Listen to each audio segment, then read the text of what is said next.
This is an iPhone 12. And this is an anamorphic adapter. When you put the two together, I'm sure I'm supposed to line. You get this.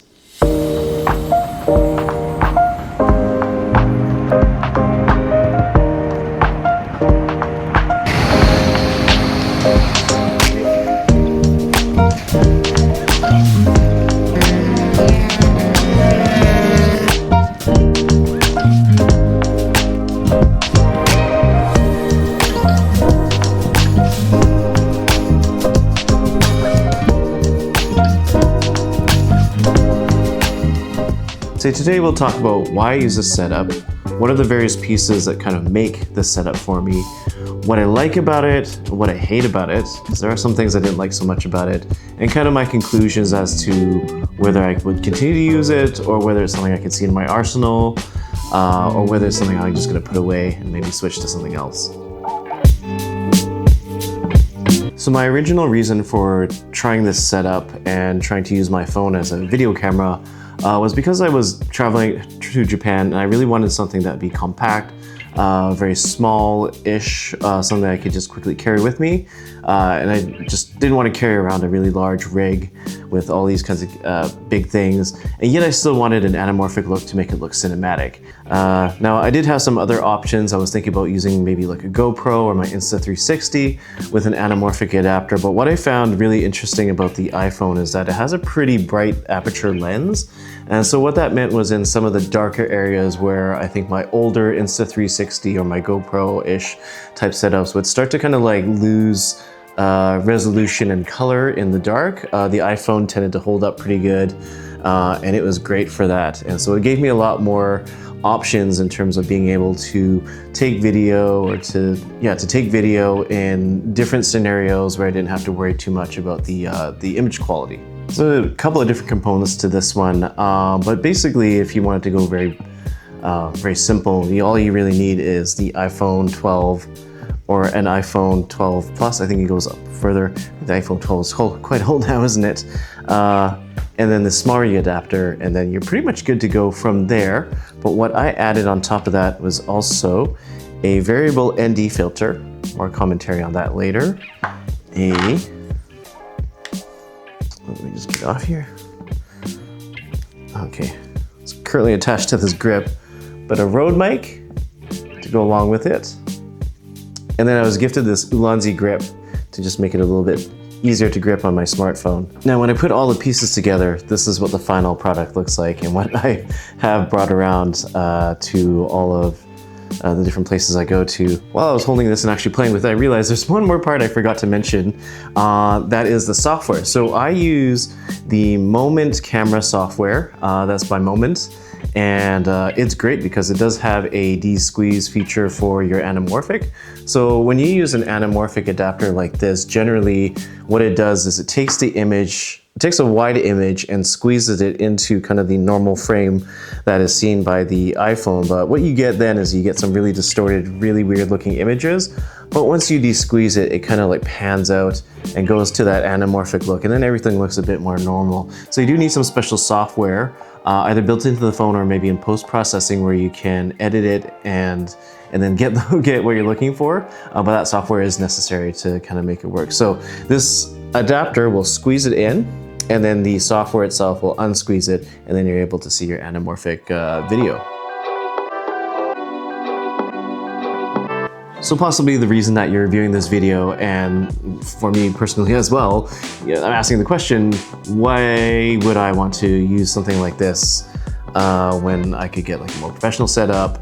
And for me, actually, there's a couple of reasons why I use it, and still I'm currently using it and have used it in the past, and had some pretty good results, albeit with some practice and some adjusting. First off, it's lightweight and relatively compact. Now, it's not going to fit in your pocket. You can see it's not fitting that well. I think I just messed it up. Oops. Doesn't really fit in your pocket there. Yeah, it doesn't fit in your pocket. But it's relatively lightweight and compact. So you can see the size of it is only about this size. And if you take off the Rode mic, it actually squeezes itself down even further. And if you don't, no, if you're maybe have steadier hands than me, you can take off the grip and the, let's take that off right now. Take off the grip and the mic, and you have basically a very small, thin setup.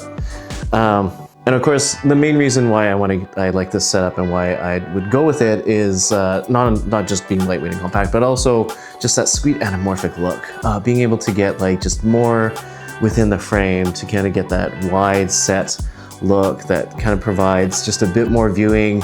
It looks like, it makes my videos look like movies, which is really great. I mean, not in all circumstances. I think there's a bit of adjustment and there's a bit of being able to figure out how to use it properly.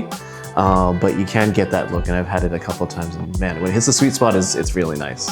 And on top of that, when I priced it all out, all the different pieces, it's actually quite a bit cheaper than, say, like a professional or even like a medium anamorphic setup for like your DSLRs or your your mirrorless cameras and stuff. And while it's not going to produce exactly the same type of results, it's still very capable of producing some really good results. I personally have not been that great in using it myself. I'm still learning a lot, but I find that like as I use it more and get used to it, I'm able to extract a bit more of it and create these really cool, anamorphic wide shots. Now, there's a couple of cons and things I don't like about this setup. First off, because the iPhone 12 is an older phone, I'm not able to find what's called the T-mount camera mounting system, lens mounting system, the T-mount lens mounting system. The T-mount lens mounting system.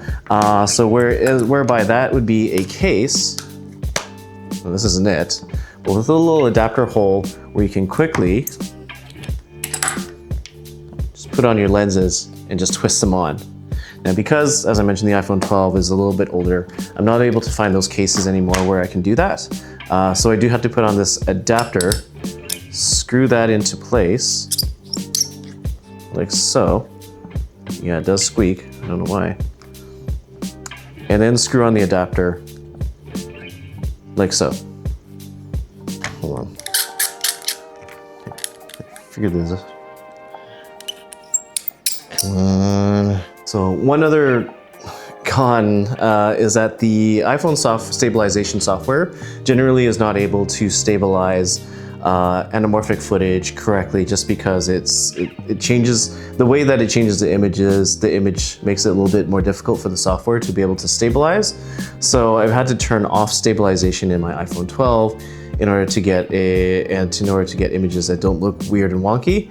And yeah, the only problem with that then is that I have to be very smooth, or perhaps try to get the smoothness in post-processing, but generally I have to be very smooth, otherwise there is quite a bit of shake. You can actually sometimes see a little bit of the shuddering on the corners and the sides. Now, one other aspect that is another con that I find is that, I mean, it is small and compact, as I mentioned, which is great, but once you add on all the pieces, this is starting to get into the size of almost a small mirrorless camera. So you start to lose some of the advantages of it being small and compact. Now, I mean, mind you, with maybe just the camera and the lens, it is relatively compact, maybe not pocketable, but it does start to get into its larger size. I mean, once you add a gimbal, pretty much have a full video setup there. This next one's a little bit of a give or take con, because some people like it and other people don't like it. I do find that there's quite a bit of distortion with the anamorphic adapter. Now, mind you, I think that's part of the character of the lens, but I find that for me, sometimes it's a little bit distracting, especially when you have leading lines, or you have straight lines in your image and you're trying to make it not look too circular.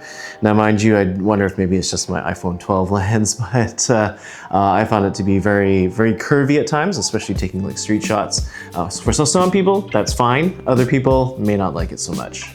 One other con I will mention is that I do have this adjustable ND filter. That's to help me get the brightness of really sunny days down, so that I can bring my ISO down to 100 or lowest, and also get my shutter speed down to 1/48th of a second.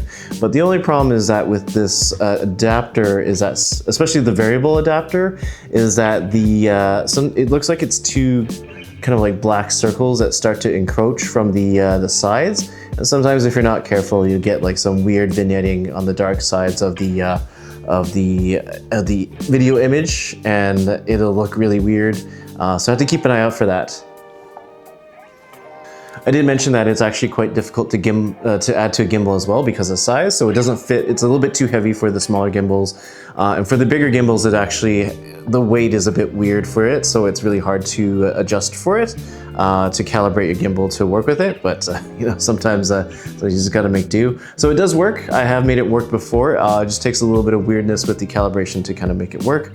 So far, I've been having some decent luck, so I'm okay with that. And one more con for this particular setup is that, especially with the adapter here, oh, you can see my nose, but with the adapter here on the back end, what happens is that it covers part of the screen, and sometimes when you're in the software where you're trying to film, I'll just pull it up, you're not able to access some of the modes or things that you need. So the main stuff over here is fine, but when you get over here, when I want to adjust the frame rate, the resolution, or maybe if I want to go with a different type of setup for either like a flat log or maybe like a preset, it's all here. I have to adjust it, and I can't access some of the other stuff over here as well, so it's kind of blocked off.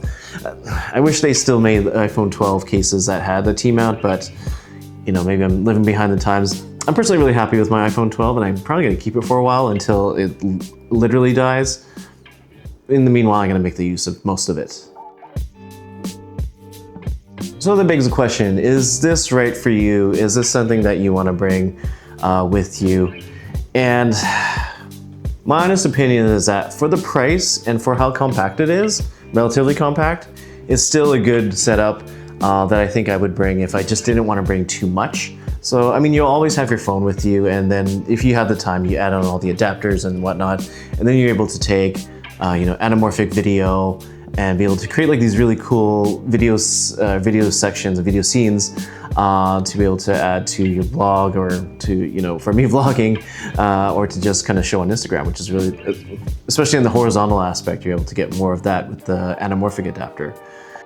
Who this is not for, and I've been seeing some YouTube videos about people who've used anamorphic adapters, and I think there are people, especially hardcore videographers, who really enjoy anamorphic. I think they're able to extract much more use than I can with this adapter and phone, and yeah, it makes for a very compact setup, and I think they'll like it a lot. Those who are like really want like a pro anamorphic setup, I think this, they may find this maybe isn't everything they need. At least the way mine's set up with the iPhone 12.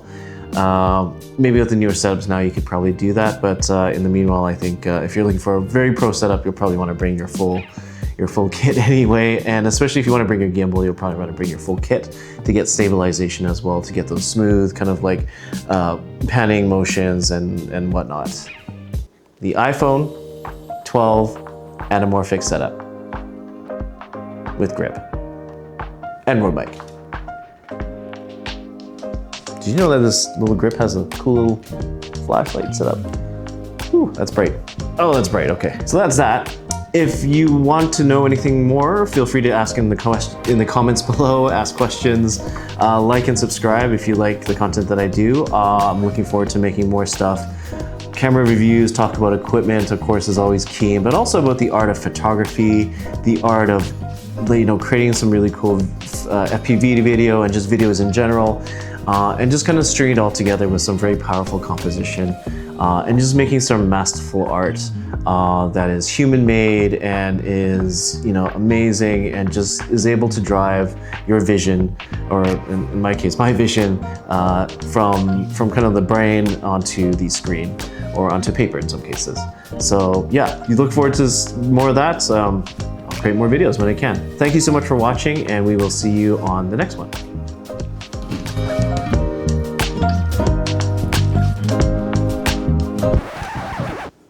Okay, this is Jonathan from the future. I forgot to mention one other advantage of the iPhone with the anamorphic adapter is you get those really cool blue flares when you hit the light just right, and it's really cool. This is blue or golden flares, depending actually on what your adapter is. I think mine's a blue flare adapter, and it's just a really cool aspect of it. You get kind of like the shimmer. I think most people who watch the newer Star Treks are used to kind of like seeing those flares.